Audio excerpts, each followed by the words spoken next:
With the Billionaire Chapter 1. Brea slouched forward in the seat, squinting through the blinding snowfall that had taken over her windshield. How could the forecast have been so wrong? They were supposed to get nothing more than a couple of inches with some light wind. Yet here she was inching her way through a literal blizzard.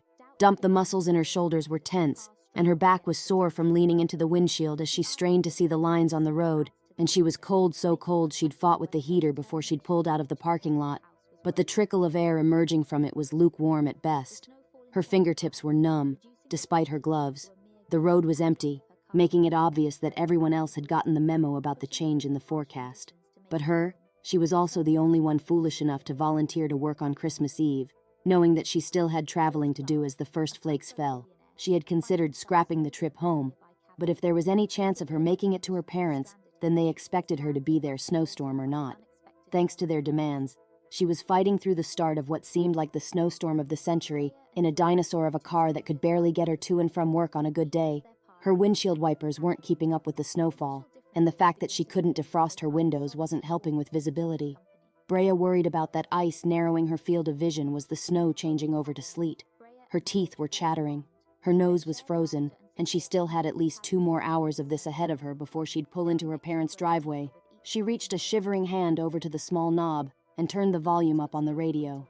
It was one of the few things that still worked in the car. Brea bopped along to a few songs before the commercial started.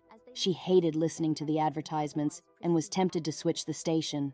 But as soon as she reached for the dial, the car swerved for a moment on a particularly icy patch of road. She was able to regain control before her tires left the road barely in the aftermath. She decided that listening to commercials wasn't such a big deal.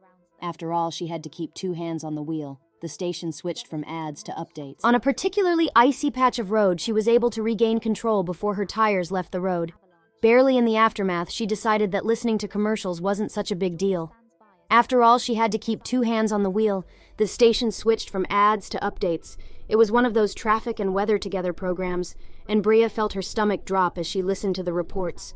The roads were a mess and getting worse, and the storm wasn't even close to over. If she had known how bad it was going to be before getting on the road, she'd have just stayed home. But it was too late now. She was closer to her destination than her starting point, so it wouldn't do her any good to turn around, and in weather like this, she doubted she'd have any luck trying to find a vacant room in one of the motels along the way.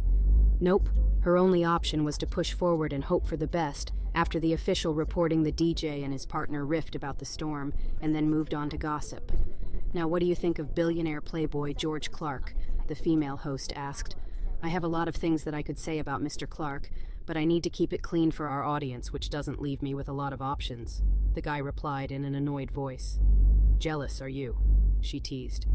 Brea listened closely, waiting to hear the latest in adventures from the not-so-mysterious rich boy. He was always finding himself in the spotlight, and the entertainment from his exploits seemed to be endless. "I'm not a fan. That's all. He seems like a jerk. Don't be so hard on him," the woman laughed. "He's young, he's hot, he's single, and he's still figuring things out." "Wait, you're not one of Georgie boys. Groupies, are you?" he joked with his co-host. "Why wouldn't I be? You have to admit that he's a good-looking guy. Even you can't deny it." "Oh, he's good-looking. Sure, the problem is that he knows it, and it's left him with a huge ego."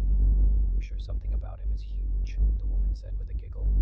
"Anyway, I have a feeling that our favorite bachelor is going to have an interesting holiday. Check this out. Earlier tonight, Georgie was leaving his annual charity Christmas gala with some mystery blonde on his arm." Of course, Brea rolled her eyes at the guy's predictability. She wished she could switch the station because she didn't give a about George Clark.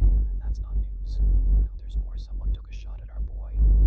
The woman paused to let the words sink in, and Brea let out an involuntary gasp. She was certainly not following the CEO's every move, but she didn't want him dead either. She'd rather he just get a hard dose of reality and grow up a bit.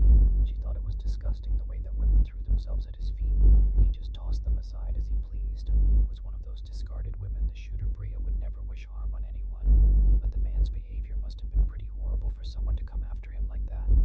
Someone took a shot. Were they crazy? Do people not realize how powerful George Clark is? He asked incredulously. Any ideas on who the shooter is? Not yet. But there are rumors floating around that it's a business partner who was left out to try. George wasn't harmed, but his security team rushed him away before the crowds even understood what was going on.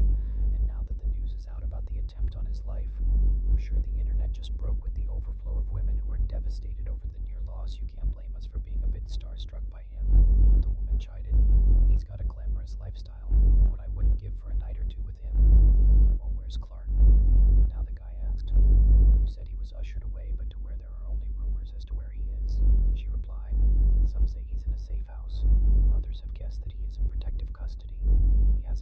seen since the incident, which was about 2 hours ago. By now, he could be anywhere for your sake, and for all the lonely housewives of the world. I hope old Georgie boy is okay. Wouldn't want your holiday ruined. Yeah, I hope he's okay too, she replied. But I can't imagine he's going to let this little run-in ruin his holiday either. He laughed. I bet he's holed up with some supermodel getting creative with his candy cane. Brea rolled her eyes. It was just getting annoying now, so much so that she took the chance to quickly reach over and flip the knob to the off position. She couldn't concentrate on the road with all the chatter. Besides, she had no desire to keep up with the George Clark gossip with the radio off. She realized just how strained the engine was sounding as her car putted through the snow. Gears were grinding, and she was beginning to wonder why she was putting herself through this trip in the first place. It wasn't like her family would truly miss her if she was a no-show. At least not her parents. They only wanted her there so they could point out how much of a failure she was and how she'd messed up her life. But then not showing up would only give her mother more ammo to use against her on the next visit. That alone was incentive enough for her to push forward. She might be the family scapegoat, but she never stopped hoping that something would change. Even if her parents remained distant, she was going to find her own fairy tale family, even if she had to force it the entire way. The car skidded unexpectedly, hitting another patch of ice and jerking Brea out of her thought. She took her foot off the brake and tried to steer out of the fishtail that was nearly pulling the wheel from her hands. She overcompensated and slid off the road to the right with the front of the car.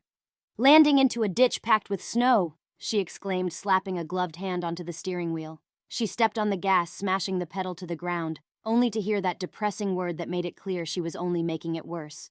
Climbing out, she immediately sunk half a foot into the snow. The damp soaking in around her calves through her jeans, she'd not bothered to wear snow boots because she thought she'd be in her car the whole time. Now she cursed herself for not being better prepared.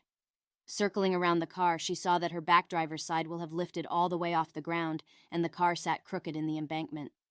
She sighed, knowing that she wasn't going to be able to get it out by herself. She dug a hand into her jacket, searching for her cell phone, then yanked off her glove and called her mother. She knew that her mother wasn't going to be thrilled with the call, or her cry for help on Christmas Eve, but she had no choice. Brea could already hear her mom suggesting that she needed to find her own way out of this predicament. But who else was there for her to call? The phone was silent. After several frustrating seconds, she realized that she had no service and that her call hadn't gone through. Brea slid back into the seat, the leather having turned icy. In the few moments she'd been outside, the car was still running, but with the heat barely working, there was no point in leaving at all. The storm raged on, but she knew that she was going to have to go out in it and try to find help, or at least a safe place to wait out the storm. If she were to stay here, she would freeze by the time someone drove by. Besides, it wasn't much colder outside than it was in the car anyhow, and someone had to live somewhere around here. She knew from her previous trips that there were several homes scattered through the trees visible from the road when there wasn't a driving snowstorm reducing visibility to zero. Reluctantly, she pushed open the driver's side door, yanking her purse from the passenger seat. She slammed the door and locked it, though she was sure that even if anyone were to come across it, they wouldn't find anything worth stealing. She climbed up onto the road so that she could at least have a bit of stability under her feet. As she marched, her tennis shoes threatened to slide on the ice. As she fought to keep her footing, she huddled in her coat and pulled her scarf up to cover her ears. The ice sliced at her eyes, making them burn. She could barely see through what had surely turned to blizzard conditions. But she pressed forward. She needed to find refuge. She narrowed her eyes to try to see through the haze of snow, searching for a glimpse of something lights in the distance. Smoke from a fireplace, the out-of-place color of a car.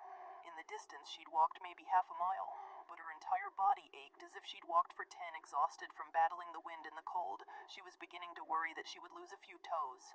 At this point, she'd vowed that if she came across an empty house, she wouldn't think twice about breaking in. Let them arrest her. At least a jail cell would be worn. Brea's feet only moved out of will. She was no longer truly aware of the ground beneath her. She stumbled to her knees and caught herself on her hands. Feeling the snow seeped through her thin gloves, she pushed up, and as she regained her balance, she saw a shimmer of hope to her left. There was a driveway leading up to a large cabin that she could only glimpse through the wind and snow.